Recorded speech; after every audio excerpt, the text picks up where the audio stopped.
Hello, I'm Annie Musu, a certified EFT tapping master practitioner. I help women build confidence, set boundaries, and enjoy healthy relationships. Welcome to my podcast, Hush Your Mind, building a better relationship with yourself. On this show, I offer practical wisdom to help you clear fears, limiting beliefs, and trauma so that you can gracefully create a life you love. Welcome and thanks for joining me in episode number 27 of my podcast, Hush Your Mind, building a better relationship with yourself.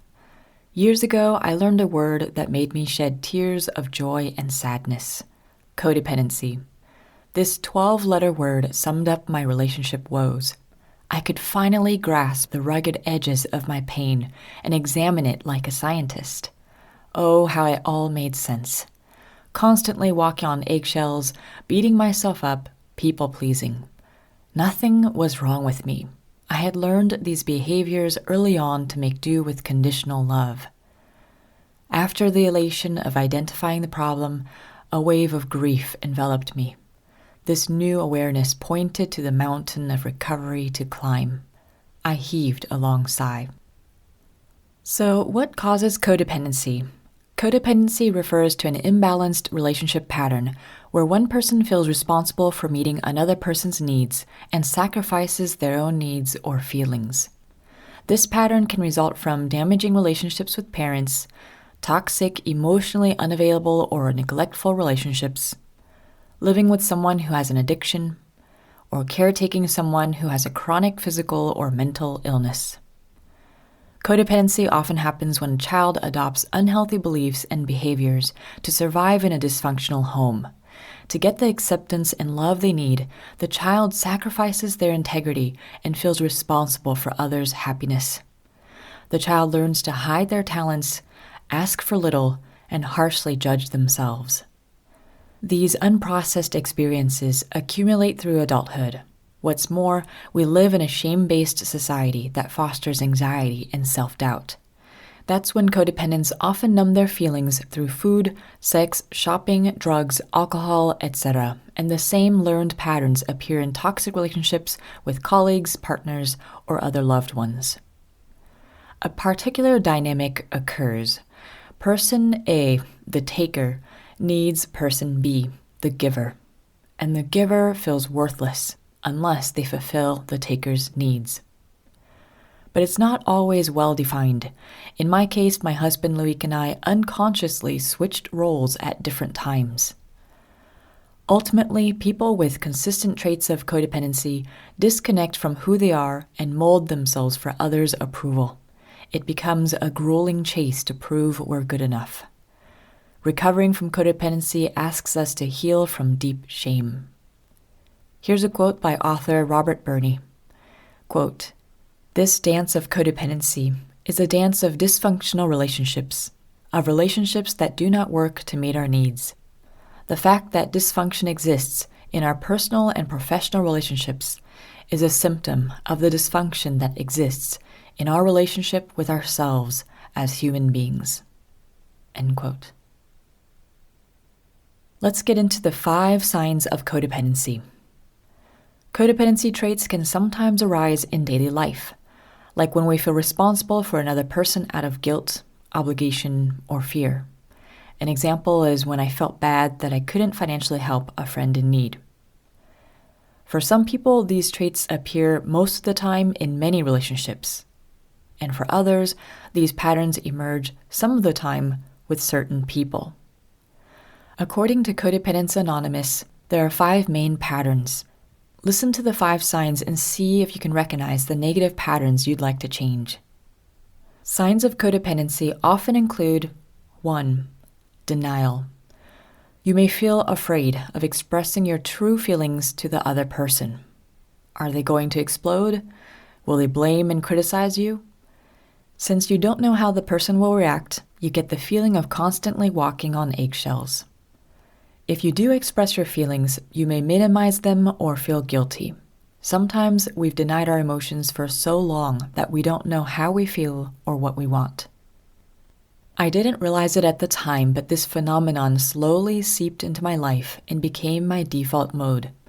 Loic struggled to manage his anger every day, so it made sense to put my needs aside. I thought, that's what love is, isn't it? Now I realize that my good intentions mask fear of abandonment, resentment, and grief.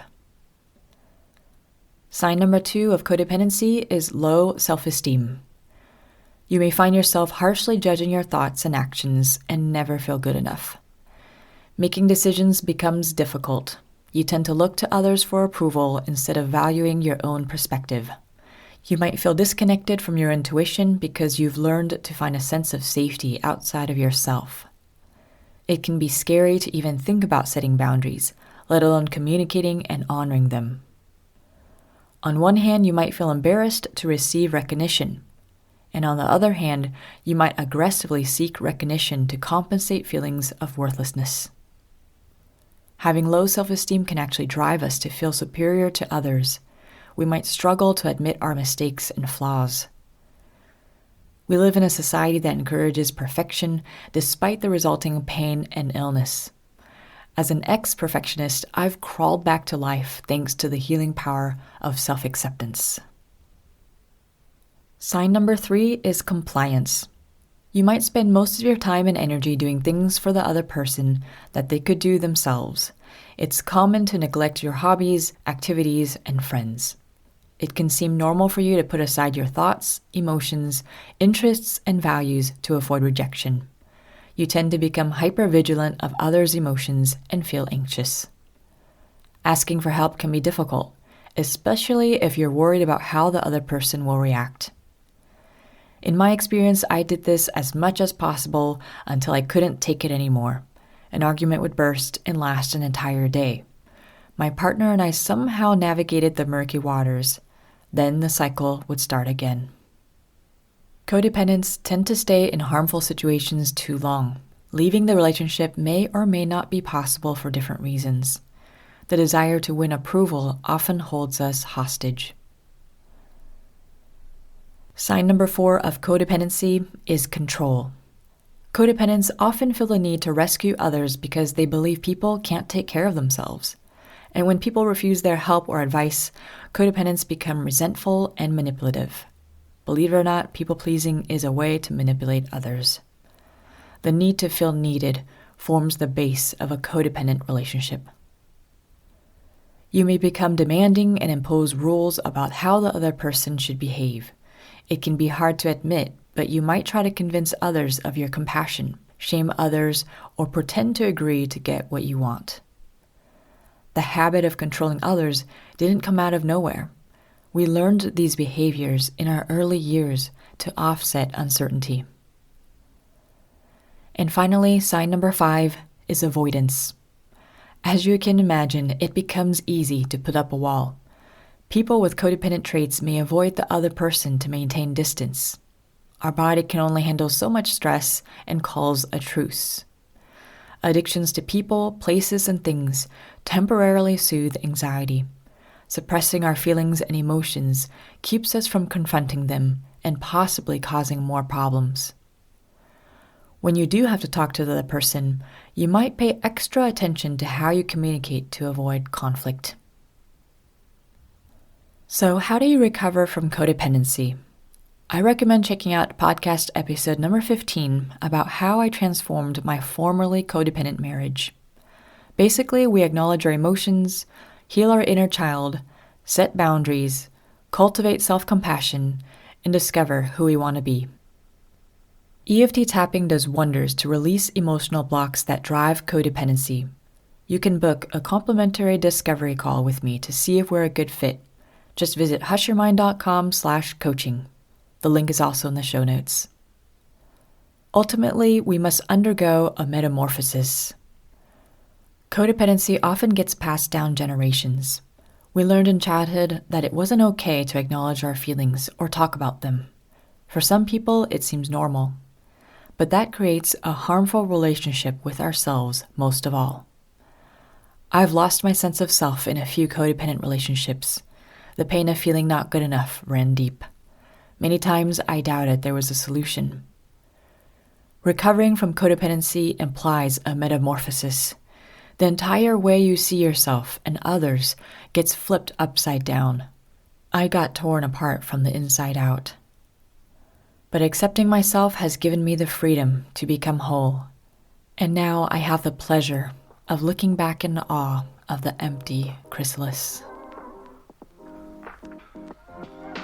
Thank you so much for joining me in this episode of Hush Your Mind. Keep in touch with me by subscribing to my twice-a-month newsletter or following me on Insight Timer. And if you'd like some personalized support, book a free call at hushyourmind.com/coaching. The links are in the show notes. May you have the courage to love and accept yourself. Be well and take care.